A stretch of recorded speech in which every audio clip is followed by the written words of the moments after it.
গত কয়েকদিন ধরে বাংলাদেশে কিছুটা অস্বাভাবিক অবস্থা বিরাজ করছিল। তারই ধারাবাহিকতায় গত পরশুদিন অর্থাৎ বৃহস্পতিবারে উপদেষ্টা পরিষদের একটা বৈঠক হয়। সেই বৈঠক থেকে প্রধান উপদেষ্টা তিনি একটা মেসেজ জাতিকে দিতে চেয়েছিলেন, তিনি সেটা দেননি। কিন্তু এই কথাটা খুব দ্রুত সমাজের সব দিকে ছড়িয়ে পড়ে, যার কারণে সমাজে একটা অনিশ্চয়তা, আশঙ্কা, আতঙ্ক দেখা দেয়। আমরা সেই দিনই বিষয়গুলোকে হিসাবে নিয়েছি, নোটিশে নিয়েছি।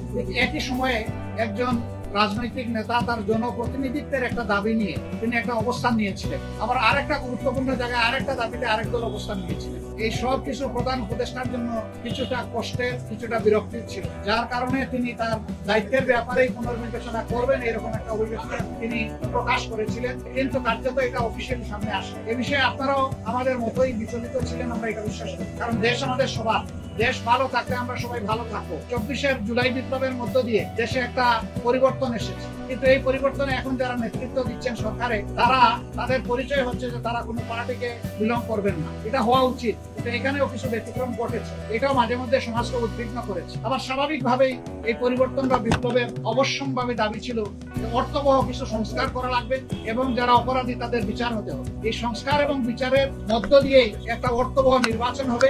এই নির্বাচনে সমতল মাঠ থাকবে। নির্বাচনে যারা অংশগ্রহণ করবেন তাদেরকে কোনো ধরনের ষড়যন্ত্রের মুখোমুখি হতে হবে না। এখানে পেশি শক্তি এবং কালো টাকার প্রভাব চলবে না। 15.5 বছর মানুষ 3টা নির্বাচনে তার ভোটের অধিকার প্রয়োগ থেকে বঞ্চিত হয়েছে। এবার তারা নিঃসংকোচে নিজের এই অধিকারটা প্রয়োগ করতে চায় এবং এই সুযোগ পাবে, নিশ্চিত হবে।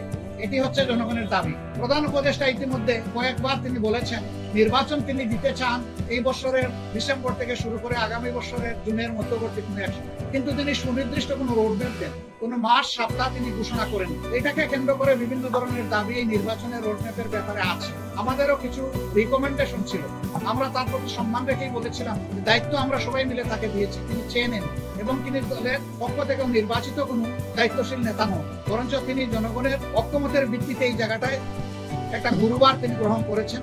তাকে আমরা তার সম্মান বজায় রেখে দেশের স্বার্থটা তিনি দেখবেন, সেটা আমরা সবসময় বলে আসছি।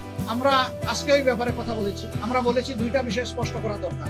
একটা, নির্বাচনটা কখন হবে, আপনি যে সময়সীমা দিয়েছেন এর ভিতরেই জনগণের কোনো ধরনের বড় ভোগান্তি না হয়ে একটা কমফোর্টেবল টাইমে এই নির্বাচনটা হওয়া উচিত আমরা মনে করি। আর 2 নম্বর, আমরা বলেছি এই নির্বাচনের আগে অবশ্যই সংস্কার এবং দৃশ্যমান বিচারের কিছু প্রক্রিয়া জনগণের সামনে আসতে হবে। সংস্কার শেষ না করে যদি কোনো নির্বাচন হয়, এই নির্বাচনে জনগণ তাদের প্রত্যাশা পূরণ করতে পারবেন। আবার সব সংস্কার এই সরকারের পক্ষে করা সম্ভব।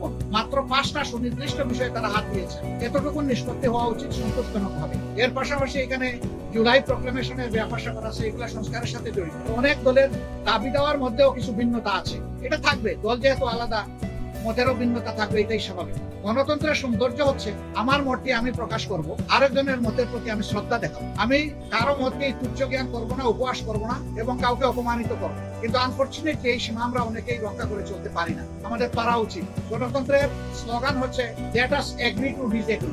আসো আমরা এক হই যে আমাদের ভিন্ন মত প্রকাশ করার অবকাশ আছে, সুযোগ আছে। এই থিওরির উপর আমাদের সকলকে আসতে হবে। আমরা বিশ্বাস করি সমস্ত দলই দেশকে ভালোবাসে। ভালোবাসার জায়গা থেকে দায়িত্ববোধের পরিচয় দিয়ে আমরা সবাই যদি এগিয়ে আসি এবং আমরা যদি সংস্কার প্রক্রিয়াকে অর্থবহ সহযোগিতা করি, তাহলে একটা অর্থবহ সংস্কারের মধ্য দিয়ে একটা অর্থবহ নির্বাচন নিশ্চিত হতে পারে ইনশাআল্লাহ। আমরা সেই দিনটির অপেক্ষায় আছি। সমাজে যে অস্থিরতা দেখা দিয়েছিল এই বিষয়টাকে কেন্দ্র করে, প্লাস বিভিন্ন ব্লকেটকে কেন্দ্র করে, আপাত দৃষ্টিতে তা কিছুটা কেটেছে। আমরা এর স্থায়ী নিষ্পত্তি চাই এবং আমরা মনে করি যে 2টা রোডম্যাপ ঘোষণা করলেই তার অনেকটাই সমাধান হয়ে যাবে। একটা হচ্ছে সংস্কারের রোডম্যাপ, আর একটা হচ্ছে নির্বাচনের রোডম্যাপ। এই দুইটাই অতীব গুরুত্বপূর্ণ বলে আমরা মনে করি। আপনারা আজকে এখানে এসেছেন, আপনারা ইতিমধ্যে বিএনপির বন্ধুরা এসেছেন, তাদের কথা আপনারা শুনেছেন, আমাদের কথা আপনারা ধৈর্য ধরে শুনলেন। এই জন্য আমরা আমাদের পক্ষ থেকে আপনাদের প্রতি কৃতজ্ঞতা জানাই এবং ধন্যবাদ জ্ঞাপন। আপনাদের সাথে আমাদের আরো অনেক দেখা হবে।